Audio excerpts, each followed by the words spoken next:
आकाशवाणीचं हे परभणी केंद्र आहे. सकाळचे 11:36 झाली आहेत. आता प्रसारित करीत आहोत साहित्य संस्कृती हा कार्यक्रम. या कार्यक्रमात आज ऐकूयात उषा भोसले यांचं ललित वाचन. सहनिवेदन केलं आहे सुषमा कुलकर्णी यांनी. साहित्य श्रोतेहो नमस्कार. साहित्य संस्कृती या कार्यक्रमामध्ये मी सुषमा कुलकर्णी आपणा सर्वांचं अगदी मनपूर्वक स्वागत करते.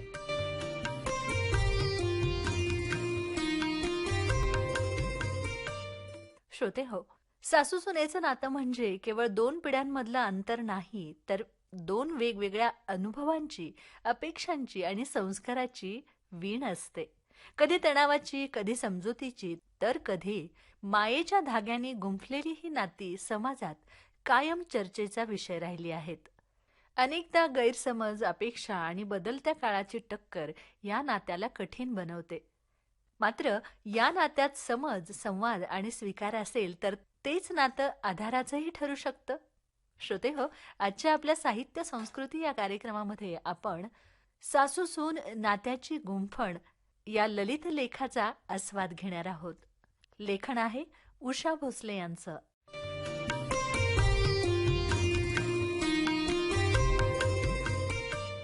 श्रोतेहो, उषा भोसले यांचे फुले वेचिता, शब्दगंध, संवेदना, कोरोना काळातील अंकुर हे काव्यसंग्रह प्रकाशित आहे. सोबतच सासू सून मनाची गुंफण हे ललित लेखांवर आधारित पुस्तकही त्यांचं प्रकाशित आहे. साहित्य क्षेत्रातील भरीव अशा योगदानामुळे अनेक ठिकाणी त्यांना मान सन्मान आणि पुरस्कार दिले गेलेले आहेत. तसंच सामाजिक कार्यामध्येही त्या हिरिरीने सहभागी असतात. तेव्हा चला तर मग श्रोतेहो, आजच्या कार्यक्रमामध्ये ऐकूयात उषा भोसले यांचा सासू सून मनाची गुंफण यावर आधारित लेख.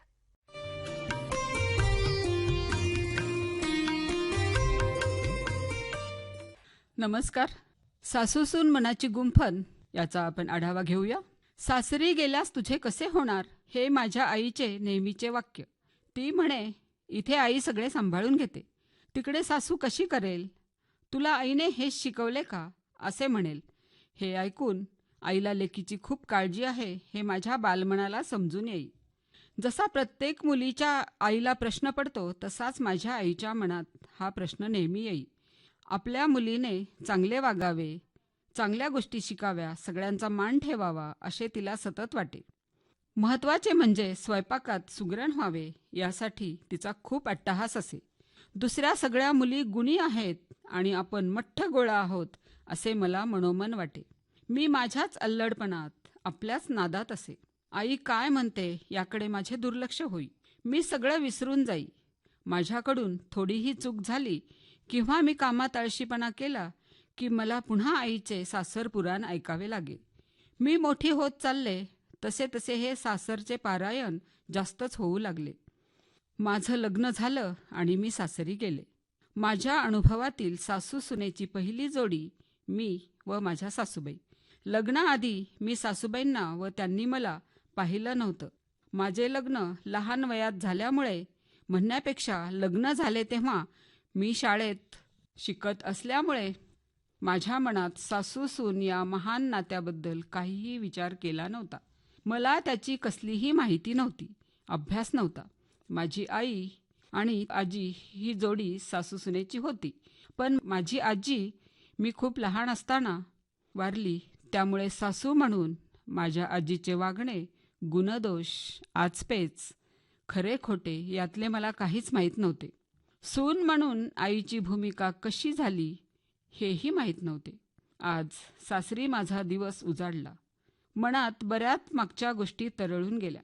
लग्न जमले या गुंगीत नवरा एके नवरा सासूबाईबद्दल काहीच महत्त्वाचे वाटले नाही.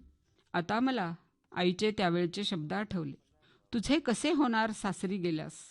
आईचे हे वाक्य ऐकले की तेव्हाही वाटे लग्न होऊन सासरी जाण्यासाठीच जणू माझा जन्म झाला आहे.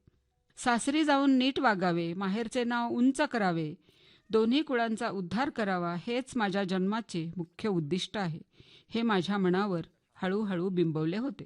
माझ्या मते सासू म्हणजे महाभयंकर प्राणी. सदा रागावणारी, थैथयाट करणारी, तनतन करणारी, वेळ प्रसंगी सुनेच्या डोक्यावर कब्बशा फोडणारी, कोपऱ्यात बसवणारी, घालून पाडून बोलणारी, आई बापाचा माहेरचा सतत शिव्या देऊन उद्धार करणारी, बैलासारखे कामाला जुंपणारी, आयते बसून मिजास गाजवणारी, सतत खेकसणारी, सुनेला उपाशी ठेवणारी, आवाज न काढू देणारी, हंटरवाली, सुनेच्या थोबाडीत मारणारी, स्वयंपाकात मीठ कमी झाले तर गरम पोळके अन्न अंगावर फेकणारी, दयामाया नसलेली, डोळे वटारलेली, साडीचा पदर खोचून उभी असलेली, राक्षसी अवताराची, वेळ प्रसंगी घराबाहेर हकलणारी, कपाळावर आठ्या आणि हातात काठ्या असलेली, सुनेला विहिरीत ढकलण्याच्या तयारीत असलेली बाई म्हणजे सासूबाई असावी, हे माझ्या मनात कल्पनेत पक्के बसले होते. मी घाबरतच माप ओलांडले. पहिल्याच रात्री सहस्र गुणांपैकी एका गुणाचे दर्शन झाले. सासूने माझ्या अंगावर जुने पोते फेकून दिले व सांगितले, ज्या सुनेने सतरंजी आणली नाही तिने ह्या पोत्यावर झोपावे. मी या प्रसंगाने पूर्ण हादरून गेले. मी एक नवी नवरी, नवीन साडी, दागदागिने, डोक्यावर पदर, कपाळावर मुंडावळ्या, हातात हिरवा कंचचुडा, हातापायाला मेहंदी, हळदीचे कोवळे अंग. हळद लागल्यापासून सगळे नवरी बघायला येत होते, कौतुक करत होते. किती छान सुंदर नवरी आहे, किती छान दिसते, खूप नशीबवान लेक आहे हो, नजर काढा हिची, नजर लागेल हिला. मला या कौतुकानं भरून येई, जणू एका राजाची लेक असल्यासारखे वाटे. आरशात स्वतःचे रूप बघून खरंच आपण किती नशीबवान आहोत असे मला वाटे. नवरीच्या रूपात स्वतःला बघून स्वतःचीच लाजेने गाळण उडाली. ओल्या हळदीचा मंद सुगंध अंतर्मनाला सुखावून गेला होता. प्रत्येक नवीन दागिना, नवी साडी खुलून दिसत होती. माझं मन खूप कोवळं, नाजूक, वेलीवरच्या कळीसारखं होतं आणि त्याहूनही मी कोवळी दिसत होते. नवी नवरी अगदी वाऱ्याची झुळूकही मला सुकवून जाईल असे वाटत होते. आपल्याच धुंदीत मी मोहरत होते, फुलत होते. स्वप्नात असल्यासारखे मंतरलेपण सर्वांगावर पसरले होते. पण पोत्याच्या त्या धप्प अशा, भद्द अशा काहीशा आवाजाने मी खाडकन जागी झाले. हळदीचा मंद सुगंध कुठल्या कुठेच पळून गेला. पोत्यावरची धूळ व पोत्याचे दोरे माझ्या नाकात गेले. नाक दाबल्यासारखा कोंदट वास, माझी नाजूक कळी, कोवळे रूप गळून पडले. मनात कंप सुटला, अंगाची थरथर झाली. एकाएकी नाजूक कोवळे मन पार गळून पडले. मी मजबूत व राकट, दणकट असल्याची मला जाणीव झाली. मी पक्के राहायचे, खंबीर राहायचे त्या क्षणी ठरवले. माझे कान टवकारले गेले. अश्रूंचा पूर यायला हवा होता आणि तो आलाही. मी त्याला दाबून टाकले. आईच्या संस्काराप्रमाणे निमूटपणे गप्प बसायचे, उलट उत्तर द्यायचे नाही, आधी सगळे समजून घ्यायचे ठरवले. मी या प्रसंगाने रिॲक्टिव्ह होऊ शकले असते, पण नाही. सासरची घडी एकदा बिघडली की बिघडते. पुन्हा सुधारणे खूप अवघड असते. गोष्ट छोटी असली तरीही मन उद्ध्वस्त करणारी, आग लावणारी ठरत होती. तरीही शांत राहण्याची शक्ती अंतर्मनातून निर्माण झाली हे मात्र खरे. सासूबाईचे इंट्रोडक्शन आणि धडा पहिला ह्या स्वरूपात झाला. मी कधीही पोत्यावर झोपलेली नसल्याने आणि नवीन ठिकाण, माणसे नवीन व मनावर प्रचंड दडपण, आपण काहीतरी गुन्हा केल्यासारखे वाटू लागले. आईला माहेरच्यांना सोडून आले होते. काय होणार आहे हे काहीही माहीत नव्हते. रात्रभर झोप आली नाही. पिक्चरमध्ये हिरोईन म्हणत असते, जंगल में जाएंगे तुम लकड़ी काट के लाओ, मैं खाना पकाऊंगी, दोनों मिलके खाएंगे और झोपडी में सोएंगे. हे किती छान हिरवं हिरवं असतं. ते पोत्यावर झोपल्याशिवाय कळत नाही हेच खरं. लग्न म्हणजे सासू सून हे पक्कं विधान. हेच महत्त्वाचे आहे की काय असे वाटून गेले. आता यातून सुटका नाही. निभाते चलो निभाते चलो. एका नवरीचे असे स्वागत झाल्यास काय होईल बरे. नवरा काय असतो हे तर मी विसरूनच गेले. कुठेतरी फसगत झाल्याची शंका मनात आली. ऑड ठिकाणी आपण पडलो. अनेक शंका मनात डोकावून गेल्या. उशिराने डोळा लागला. सकाळी उठल्याबरोबर पाहते तो काय, माझ्या माहेरचा माणूस सतरंजी आणि चौरंग पाट घेऊन आलेला दिसला. तेव्हा मला हे सतरंजी पुराण काय आहे ते कळले. पूर्वी माझ्या लग्नाच्या काळात गावाकडे बोहल्यावर लग्न होई. बोहला म्हणजे 1 फूट उंचीचा मातीचा ओटा असे. बाजूला 2 आणि पुढे एका फळीचा साईडने सपोर्ट देऊन मातीचा म्हणजे चिखलाचा थर थरावर थर देऊन 5x5चा ओटा तयार करत असत. त्याच्या मागच्या बाजूला मातीच्या विटांचे 5वर 4, त्यावर 3, 2, 1, 1, 1, 1 असे मातीच्या विटांचे निमुळते थर देत असत. रोज 2-3 थर देऊन मागचा निमुळता त्रिकोण तयार होई. त्यावर गोलगोल आकाराचे चपटे 5 मातीचे गोळे ठेवून कळसाप्रमाणे बनवत असत. त्याचा आकार आजच्या महाराजा खुर्चीसारखा होई. ही तयारी लग्नाच्या आधी 8-10 दिवसापासून करत असत. लग्नापर्यंत चिखल माती अर्धवट वाळून पक्की होऊन जाई. त्याला काव आणि चुन्याचे पट्टे, पांडव, राधाकृष्ण, खांब, झाड असे डिझाईन केले जाई. हे स्टेज नवरा नवरी, ब्राह्मण, करवल्या, नवरीचा मामा, नवऱ्याचा मामा एवढी माणसे मावतील एवढाच असे. त्या भोल्यावर मध्यभागी होम हवन करण्यासाठी यज्ञकुंडाप्रमाणे मातीचे 2-3 स्टेपचे बनवलेले असे. स्टेजच्या दोन्ही बाजूला माठावर माठ ठेवून उतरंडी बनवलेल्या असत. खाली मोठा आणि वर छोटा छोटा असे 5 किंवा 7 माठ असत. त्यांना पांढऱ्या चुन्याने छान पारंपरिक पांडवाच्या आणि केळीच्या डिझाईनमध्ये रंगवलेले असे. त्याला पुन्हा 4 केळीचे खांब लावून वर कापडाचे छत केले जाई. गणपतीच्या मखराप्रमाणे मखरच असे. त्याला आंब्याचे तोरण व आंब्याच्या ढाळ्या, झेंडू, फुलांच्या माळा, रंगीत कागदी सुंदर फुले, पताका, कटवर्क करून लावत. बिलव हंड्या, चमकी लावून सुंदर सजवले जाई. हा भोला ओल्या मातीचा ओलसर गाईच्या शेणाने सारवल्यामुळे त्याला एक विशिष्ट प्रकारचा सुंदर मोहक सुगंध येई आणि मन प्रसन्न वाटे. भर उन्हाळ्यात जरी लग्न असले तरी इथे भोल्यावर गारवा वाटे, शांत वाटे. करडई, ज्वारी यांचे डिझाईन आणि वेलबुट्ट्या, फुले खूपच सुंदर दिसत. जणू हिरे मोती माणिक लावूनच सजवले आहे असे वाटे. भोला बनवण्यासाठी गावातील काही मंडळी निपुण असत. त्यांच्या हातानेच हे काम पूर्ण होई. लग्नाच्या वेळेला ह्या भोल्यावर सतरंजी अंथरून त्यावर चौरंग पाट ठेवत. हातात फुलांचे हार घेऊन नवरी पाटावर आणि नवरदेव चौरंगावर उभा राही. मध्यभागी 2 ब्राह्मण अंतरपाट धरत. पांढऱ्या उपरण्यावर ओल्या कुंकवाने स्वस्तिक काढून अंतरपाट तयार करत असत. मंगल अष्टके होत असत. हळदीने रंगवलेली ज्वारी अक्षता म्हणून वापरली जाई. ह्या सतरंजीवर एकमेकांना माळा घालून झाल्यावर नवरा नवरी खाली बसत असत. लग्नानंतरचे संपूर्ण विधी ह्या सतरंजीवर होत असत. रीतीप्रमाणे ही सतरंजी चौरंग पाट सासरच्या माणसांना दिले जाई. हे सामान सासरच्या गाडीत नवरी बरोबर टाकले जाई. माझ्या लग्नात हे सामान गडबडीत विसरून राहिले होते. तेव्हा म्हणजे 1977ला फोनची सुविधा नव्हती. एसटीने प्रवास करावा लागे. मागे मागे पळायला 4 व्हीलरही नव्हती. सतरंजी चौरंगपाट घेऊन आलेल्या माहेरच्या माणसाला बघून आपल्यावरचे संकट टळले असे वाटून मला खूप आनंद झाला. माहेर व सासर दोन्हीकडची परिस्थिती प्रतिष्ठित सदन शेतकरी. दोन्ही कुटुंबे गावातील सगळ्यात जास्त शेती व सगळ्यात श्रीमंत घरे. नवरदेव MBBS डॉक्टर. लग्नात हुंडा, सोने, मानपान देऊन आपल्या खानदानी मोठेपणाला साजेल असे धूमधडाक्यात लग्न झाले. असे लग्न 10 गावात झाले नाही अशी चर्चा आजूबाजूचे लोक आजही करतात. खेडेगावात होणारे आमच्या नात्यातले माझे शेवटचे लग्न होते. त्यानंतरची सर्व लग्ने शहरात मंगल कार्यालयात झाली.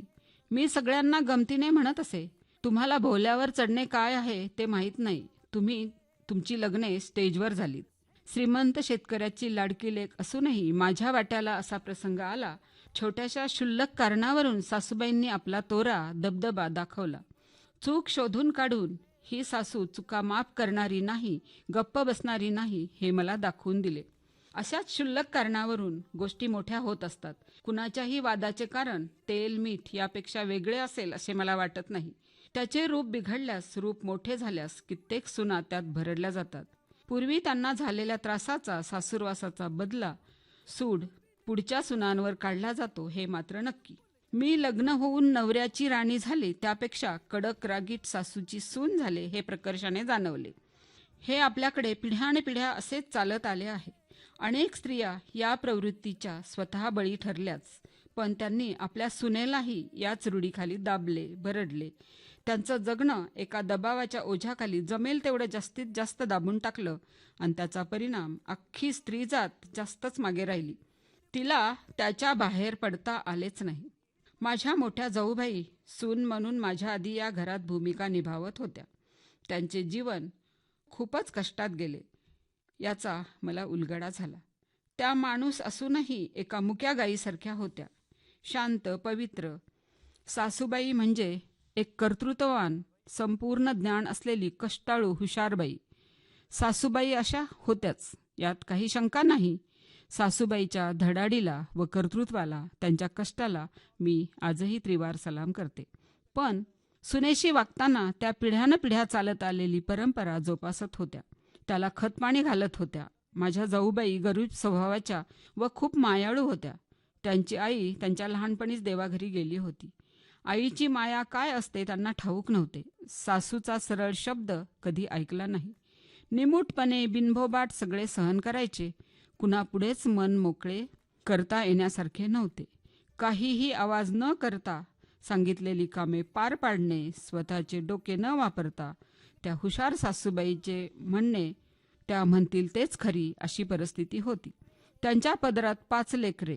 त्यांचे सगळे करण्याची जबाबदारी मात्र त्यांच्या एकटीचीच. घरातले कोणी लेकरांना हातही लावत नसत. अशा वातावरणात वागणारी एक सून मी जवळून पाहिली आहे. जाऊबाई म्हणून मला त्यांच्याबद्दल खूप आदर, माया, आपुलकी आणि प्रेमाची भावना निर्माण झाली. मला त्या मोठ्या बहिणीसारख्या वाटू लागल्या. त्या जे मिळेल त्यात समाधानी राहत होत्या. त्यांची मुले मला माझी वाटत असत. मला त्या वातावरणात अगदी थोडे दिवस राहण्याचा प्रसंग आला. त्या काळात माझ्या मनात अनेक प्रश्न निर्माण झाले. हे कसे बदलेलच का नाही? मांजराच्या गळ्यात घंटी कोण बांधणार? यापेक्षा घंटी कशी बांधावी असे विचार मनात येत असत. सासूबाई माझ्याशी एकही शब्द बोलत नसत. त्या असे का करतात याचे कारण माहीत नाही, विचारण्याची सोय नाही. आपलेपणा येणे तर पुढचीच गोष्ट. आम्ही नोकरीच्या गावी जाताना जाऊबाईच्या 5 मुलांपैकी 4 मुले घेऊन गेलो. लहान वयातच मला हे अवघड गेले. नंतर 10 वर्षांनी ही मुले माझ्याकडेच होती. जाऊबाईचा लोड कमी झाला होता. त्या माझ्यावर खूप खुश असत. आमचे दोघींचे प्रेमाचे नाते अधिकच घट्ट झाले. पण सासूबाईंचं काय? हळूहळू सासूबाईंच्या जीवनातल्या गोष्टीचा मला उलगडा होऊ लागला. त्यांच्या सासूकडून त्यांना अतिशय त्रास झाला होता हे कळले. त्यांच्या अनेक गोष्टी ऐकून मन सुन्न झाले. एका घरात राहणारी माणसे अशी काय एकमेकांना खायला उठतात याचे आश्चर्य वाटले. एकदा सासूबाईंना त्यांच्या सासूने डोक्यावर शेंगाचे भरलेले टोपले दिले आणि शेतातून घरी जा असे सांगितले होते. 1.5 किलोमीटर अंतरावरील शेतातून एवढे मोठे टोपले घेऊन त्या कशाबशा घरी आल्या.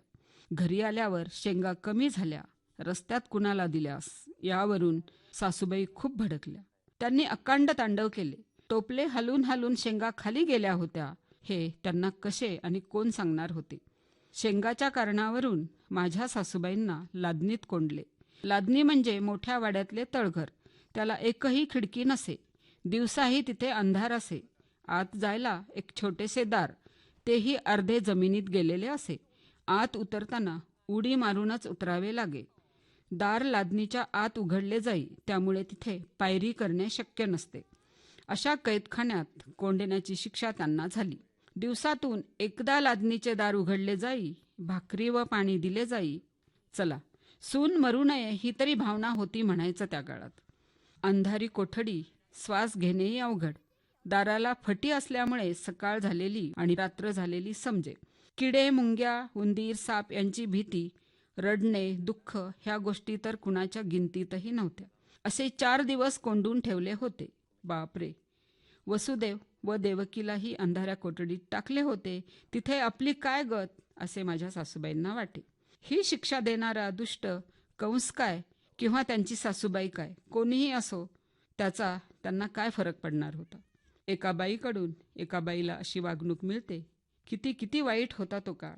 एका सधन घरात ह्या सुनेला असा त्रास दिला जायचा यावर कुणाचाच विश्वास बसणार नाही.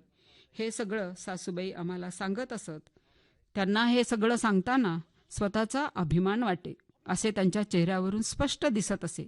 त्या नेहमी म्हणत, मी किती त्रास भोगला आहे ग, तुम्हाला काही दुःख नाही, कष्ट नाहीत, असं त्यांना सतत वाटे. हे सगळे असेच पिढ्यानपिढ्या चालत आलेले आहे. प्रत्येक सासूला सून म्हणजे आपल्या हातातले बाहुलेच आहे असे वाटे. तिचा वाटेल तसा वापर करावा व त्या बाहुलीशी वाटेल तसे खेळावे, छळावे त्यांना कोणीच सांगणारे नसे. घरोघरीही अशीच कंडिशन असे. सासू सुनेचे नाते कायम बदनाम व दुश्मनकीचे का झाले यामागची ही कारणे आहेत. त्यात दोष कुणाचाच नाही. जुन्या बुरसटलेल्या पद्धतींना आपल्या देशातल्या स्त्रियांचा अशिक्षितपणा आणि अज्ञान हेच मुख्य कारण आहे. या रिंगणावर त्या कित्येक वर्ष फिरून पुन्हा तिथेच आहेत. बिचाऱ्या बायका. अशा अनेक बायका अनेक वर्ष हे सहन करत आल्या. याचे मनाला खूप दुःख होते. आज पुन्हा या त्रासाची पुनरावृत्ती झालेली एखादी घटना बघितली की मन विषण्ण होते. हा सासूरवास बंद झाला पाहिजे असे वाटते. सासू या नात्याने आपणच स्वतःला बदलून घेतले पाहिजे. सासवांनीच आपली भूमिका चांगली केली पाहिजे. तरच स्त्री जातीला शांतपणे जगता येईल, मानाने जगता येईल, एक माणूस म्हणून जगता येईल, एक माणूस म्हणून जगता येईल. धन्यवाद.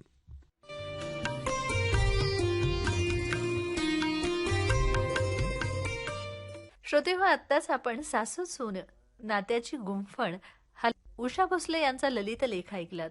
श्रोतेहो, सासू सुनेच्या नात्याकडे पाहताना आपण अनेकदा ठराविक चौकटी लावतो, पण त्या चौकटी पलीकडे जाऊन या नात्याची खरी गुंफण समजून घेणं गरजेचं आहे. तेव्हा निश्चितच आजचा हा ललित लेख आपल्याला आवडला असेल. आणखी यावर आधारित लेख आपण ऐकणार आहोत पुढच्या भागामध्ये.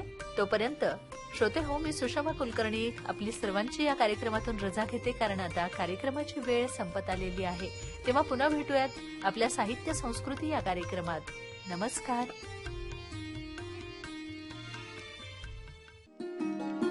आकाशवाणी म्हणजे विश्वास, व्यापक पोहोच आणि ठोस